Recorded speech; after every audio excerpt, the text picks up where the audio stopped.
Hello again YouTube community, and welcome back to another video. My name, for all of you who don't know me yet, is Matthias. I'm an underwater cinematographer and filmmaker based in Zurich, Switzerland. But today we are not talking about filming underwater, and I'm actually not in Zurich. As you can see, I'm not in my usual studio setting. I'm out here in Croatia for a week of vacationing, and right now on our way to a truffle farm that we found through a recommendation. So we're going truffle hunting today. And in today's video we're going to talk about DJI's new action camera, the DJI Osmo Action.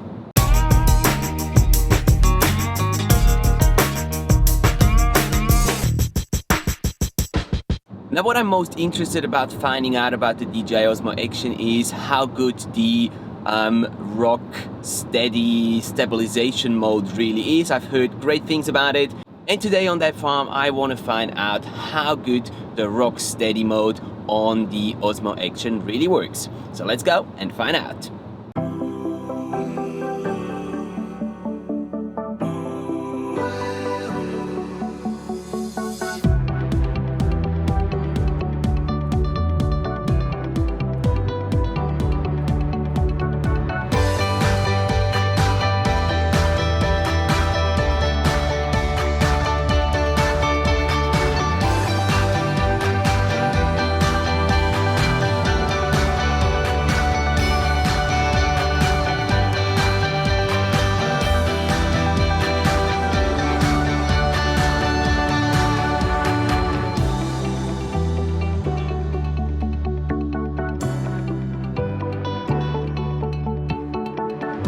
So we're back on our way to the coast from what has turned out to be a really cool experience at the Karlic Tartufi Farm.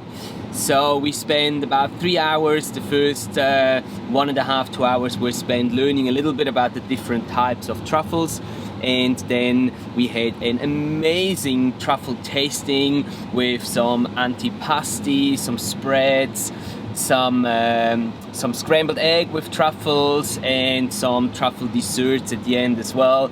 And that was just absolutely outstanding in a beautiful setting, a beautiful scenery for that whole tasting. It was just a dream. And after that we went down to the plantation and the forest to actually look for some truffles with a guide and his 2 dogs, and we ended up finding 3 decent sized truffles, black truffles, within like half an hour, 45 minutes. So the whole experience lasted, as I said, about 3 hours, and it was absolutely stunning.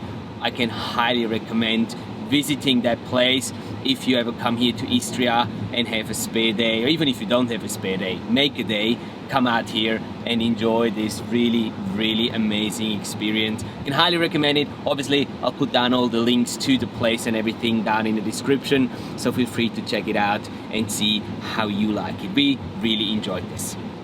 Back at the apartment after our trip to the truffle farm, and let's now quickly talk about my findings with the DJI Osmo Action camera from today. Now, as I mentioned earlier on, I was basically focusing on how the RockSteady stabilization on the Osmo Action works. So I wasn't really paying too much attention to all the other factors like the color profile, like the different modes on the camera, all that sort of stuff.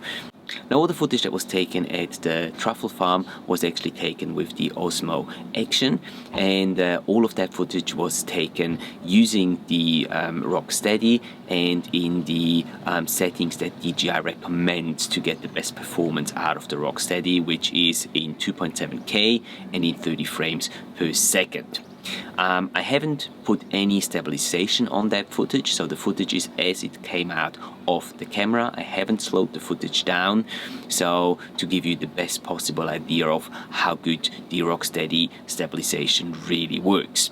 Now the reason why I wanted to test out the Osmo Action and its RockSteady stabilization mode is because I've been looking for an alternative for my DJI Ronin S when I go traveling, because that gimbal is, even though it's a small one-handed gimbal, it's still fairly big if you're traveling on an airplane and you're bringing that gimbal with you, especially if I'm going somewhere where I bring all my underwater gear with me as well.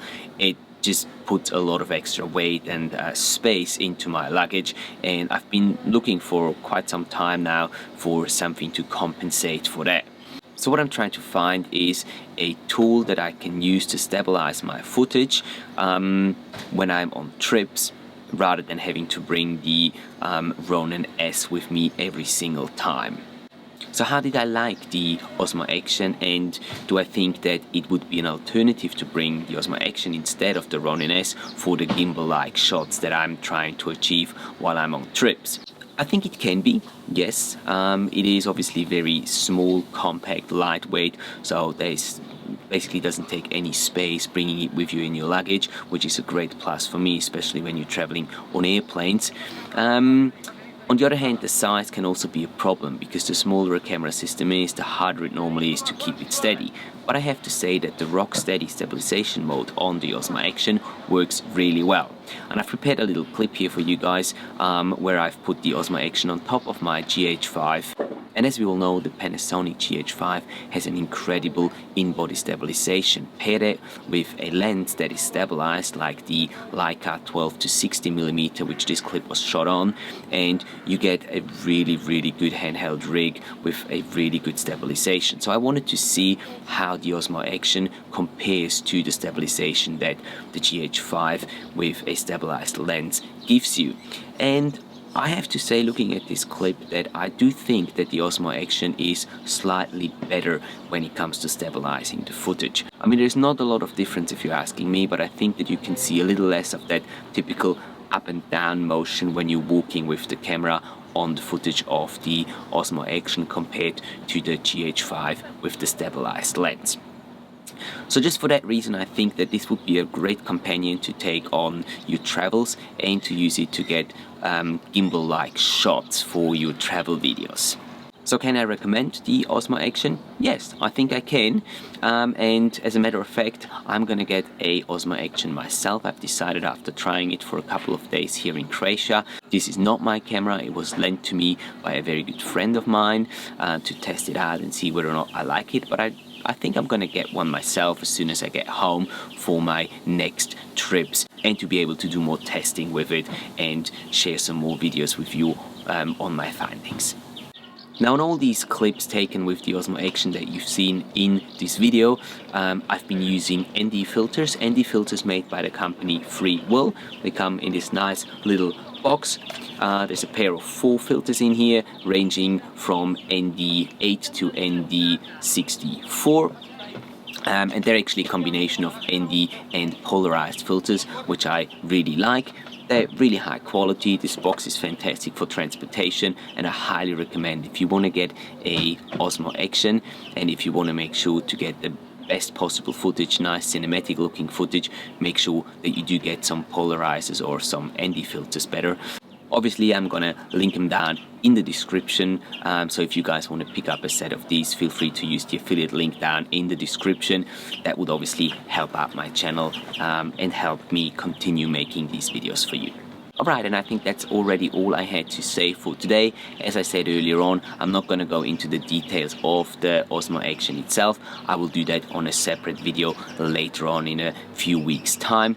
This one was really just about how well the stabilization works and whether or not I can see myself using it as an alternative in certain situations, instead of taking the rather big Ronin S with the Panasonic GH5 on it. So I hope this video was useful to you and you got the information that you were looking for out of it. If that's the case, please hit that like button. As you know, it does mean a lot to me, and also consider subscribing to the channel for more travel and filming related content in the future. Thank you very much for watching, and I'm gonna go back to the beach. See you next week.